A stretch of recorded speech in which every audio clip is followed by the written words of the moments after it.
Hello good evening everyone. और आप लोग कैसे हैं? मैं उम्मीद करता हूं कि आप लोग ठीक होंगे। और एक न्यू अपडेट है। अपडेट ये है कि यूपी पुलिस कांस्टेबल की वैकेंसी आने वाली है। और बहुत ज़्यादा, इतिहास में इससे ज़्यादा वैकेंसी कभी नहीं आई थी। इसके पहले 41,000 वैकेंसी आई थी, बट ये क्या है, 52,699 पोस्ट पे वैकेंसी आने वाली है। क्या है कि इसके पहले क्या है कि आपका 35,000 पे वैकेंसी आने वाली थी, लेकिन क्या हुआ था कि एक टीसीएस कंपनी है जो पेपर कराती है, सिर्फ उसने ही टेंडर लेने के लिए वो किया था। लेकिन एक ही वो क्या हुआ कि उसको डर था कहीं नकल ज़्यादा होने की वजह से उसका टेंडर कैंसिल ना हो जाए, मतलब उसका जो टीसीएस जो है उसका कैंसिल ना हो जाए, जिसकी वजह से क्या है कि उसने नहीं लिया। फिर अब क्या है कि अब एक न्यू अपडेट एक दो दिन पहले वायरल हो रहा है कि 15 जुलाई तक हो सके कि दो कंपनियां टेंडर लेने वाली हैं, उसमें से कोई एक टेंडर ले सकती है। तो आपका ये जो वैकेंसी है 52,699 की पोस्ट पे जो भर्ती होने वाली है कांस्टेबल की, वो स्टार्ट हो जाए। तो इसको क्या है कि हम लोग कंप्लीट डिस्कस करेंगे कि आपकी ये वैकेंसी कब से स्टार्ट होगी, कितना पोस्ट होगा, किस किस डिपार्टमेंट में कितना पोस्ट होगा, इसका सिलेबस क्या होगा और इसकी फिजिकल क्या होगी। ठीक है, देखिए, अब जैसा कि हमने आपको बताया है कि इतिहास में सबसे ज़्यादा वैकेंसी आने वाली है 52,699 पोस्ट पे वैकेंसी आने वाली है। अगर ये वैकेंसी आ गई तो इतिहास में सबसे ज़्यादा वैकेंसी होगी। इसमें कांस्टेबल का पोस्ट कितना रहेगा? 51,811 पोस्ट जो है आपका कांस्टेबल का रहेगा।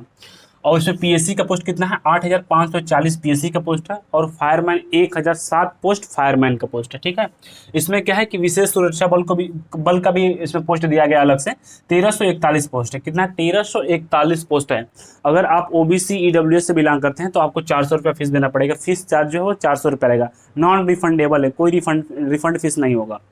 उसके बाद से क्वालिफिकेशन, आप 10+2 जो आपका क्वालिफिकेशन होगा, आप 10+2 पास होना चाहिए। कितना भी परसेंट हो कोई इशू नहीं, बस आपके पास होना कंपलसरी है। उसके बाद से हम लोग देख लेते हैं एज रिलैक्सेशन। अगर आप जनरल से बिलोंग करते हैं तो आपको 18 से 22 साल तक फॉर्म भर सकते हैं। मतलब मिनिमम एज 18 साल, मैक्सिमम एज 22 साल। और इसमें क्या है कि अभी ये डिस्कस किया जा रहा है, अगर नोटिफिकेशन आता है तो हो सके कि आरक्षण भी मिल सकता है। एक साथ जो कोरोना में जो बच्चे ओवर एज हो हैं उनको भी चांस मिलने का चांस है। ठीक है, तो ये मेल का जो एज होगा 18 से 22 साल तक होगा, और फीमेल का जो एज होगा 18 से 25 साल तक होगा। यानी कि अगर आपको रिलैक्सेशन चाहिए, अगर आप ओबीसी एससी एसटी से बिलोंग करते हैं तो आपको कितना एज मिलेगा? 5 साल का छूट मिलेगा। यानी फीमेल कैटेगरी 30 साल तक फॉर्म भर सकती है, मेल कैटेगरी जो होगा 27 साल तक फॉर्म भर सकता है। अब अप्लाई डेट क्या है कि अप्लाई डेट कब से ये फॉर्म अप्लाई हो सकता है कि अगर आपका जुलाई तक टेंडर कंफर्म हो जाता है, ये भी संभावित है। अगर जुलाई तक टेंडर कंफर्म हो जाता है कि इस कंपनी ने ये पेपर कराएगा, और पेपर क्या है कि इस बार नया नया पैटर्न पे पेपर हो रहा है, हाइब्रिड मोड पे पेपर हो रहा है। इसमें क्या होता है कि हाइब्रिड मोड में क्या होता है, जो इसका पेपर होगा वो न्यू पैटर्न पे होगा। न्यू पैटर्न पे क्या होगा, काफी इसमें नकल ज्यादा होने की वजह से इस बार क्या है, पैटर्न चेंज कर दिया गया है, हाइब्रिड मोड पे किया जाए। हाइब्रिड मोड मतलब क्या होता है?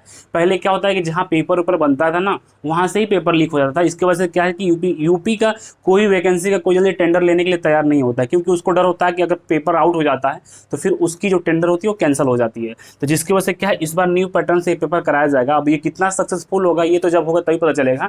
इसमें क्या है कि पेपर आपका जो क्वेश्चन होगा आपके स्क्रीन पे दिखेगा, आपको ओएमआर से फिल करना रहेगा। ठीक है, तो ये इसके पहले आज तक कभी ऐसा पेपर नहीं हुआ है, ये पहली बार इसी में मतलब यूपी कांस्टेबल में ही अप्लाई होने वाला है। तो इसमें क्या है कि कहा यह जा रहा है कि जो ये पेपर होगा हाइब्रिड मोड पे होगा। हाँ, अगर आपका टेंडर कंफर्म हो जाता है तो, अगर टेंडर कंफर्म हो जाता है 15 जुलाई तक, तो मान लीजिए कि नोटिफिकेशन उम्मीद की जा रही है कि 15 से 20 जुलाई तक नोटिफिकेशन आ जाएगा। अगर नोटिफिकेशन आ जाएगा तो आपका फॉर्म जो होगा, अप्लाई डेट जो होगा आपका जुलाई जुलाई के लास्ट वीक तक, यानी जुलाई के 20 लास्ट वीक तक आपका फॉर्म स्टार्ट हो जाएगा, अगर टेंडर कंफर्म हो जाएगा तो। अगर जुलाई तक आपका फॉर्म भरना स्टार्ट हो जाएगा तो आई थिंक 15 से 1 महीना तो फॉर्म भरा ही भरा जाएगा, यानी कि जुलाई अगस्त के कुछ मंथ तक जाएगा। उसके बाद से क्या है, जो आपका एग्जाम डेट है, अगर ये सब कुछ सही रहा, यानी कि टेंडर कंफर्म हो गया और नोटिफिकेशन जारी हो गया, तो आपका जो एग्जाम होगा वो आपका नवंबर से दिसंबर के बीच में होगा। क्या है?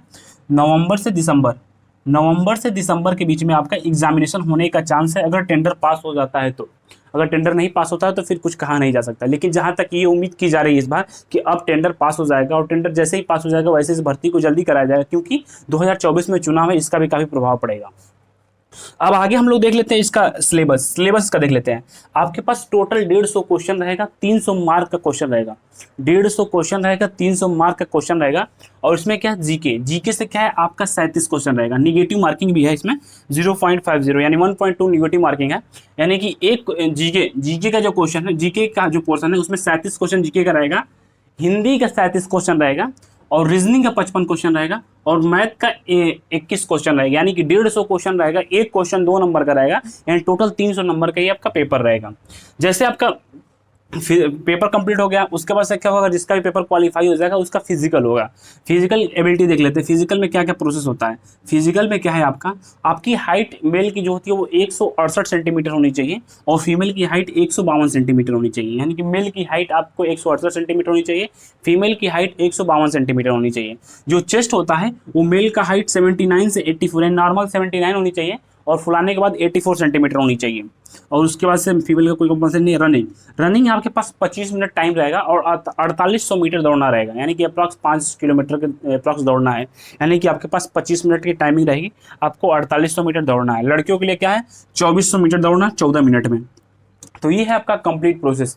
अगर ये जो टेंडर पास हो जाता है, जैसे क्या है कि इसके पहले जो 35,000 पे पोस्ट वैकेंसी आने वाली थी, अभी कोई ऑफिशियल यूपीपी की तरफ से कोई ऑफिशियल नोटिस नहीं आई है, लेकिन पेपर में कुछ मैसेज आया है कि हो सकता है कि आपके जुलाई तक टेंडर पास हो जाए। अगर टेंडर जुलाई तक पास हो जाता है और उसके अकॉर्डिंग जैसे टेंडर कंफर्म हो जाता है, तो अगर नोटिफिकेशन जैसे ही आएगा तो फिर उम्मीद की जाएगी कि ये भर्ती कराई जाएगी। अगर ये भर्ती होती है, जैसे ये भर्ती हमने अभी इसके पहले बताया था, अगर ये भर्ती होती है तो इतिहास में इतनी सीट कभी नहीं आया था यूपी कांस्टेबल में। ये सबसे ज़्यादा वैकेंसी है और ये हम उम्मीद है कि हो भी जाएगा। इसलिए हो जाएगा क्योंकि चुनाव आने वाला है, चुनाव के दबाव में आपका क्या है कि जल्दी जल्दी कराया जाएगा। तो जो भी स्टूडेंट प्रिपरेशन कर रहे हैं वो अच्छे से प्रिपरेशन करें, क्योंकि उनको इस बार सिलेक्शन लेना है और उनको एक सीट से मतलब है और काफ़ी अच्छा वैकेंसी है। अगर आप प्रिपरेशन अभी से अच्छे से करेंगे तो आपका सिलेक्शन होने का चांस बहुत ज़्यादा रहेगा। अगर किसी भी स्टूडेंट को किसी भी टाइप का क्वेश्चन पूछना होगा तो मेरे यूट्यूब के डिस्क्रिप्शन में टेलीग्राम चैनल है, व्हाट्सअप नंबर है, आप हमसे वहाँ से अपना क्वेश्चन पूछ सकते हैं, आपको सोल्यूशन मिल जाएगा। या किसी को कमेंट के माध्यम से पूछना तो कमेंट के माध्यम से पूछ सकते हैं, अगर किसी को कोई डाउट हो तो वो भी पूछ सकते हैं। ठीक है, तो मिलते हैं नेक्स्ट अपडेट के साथ। धन्यवाद, जय हिंद। अगर वीडियो अच्छा लगे तो प्लीज़ को शेयर करिएगा। ठीक है, तो मिलते हैं नेक्स्ट अपडेट के साथ। धन्यवाद, जय हिंद।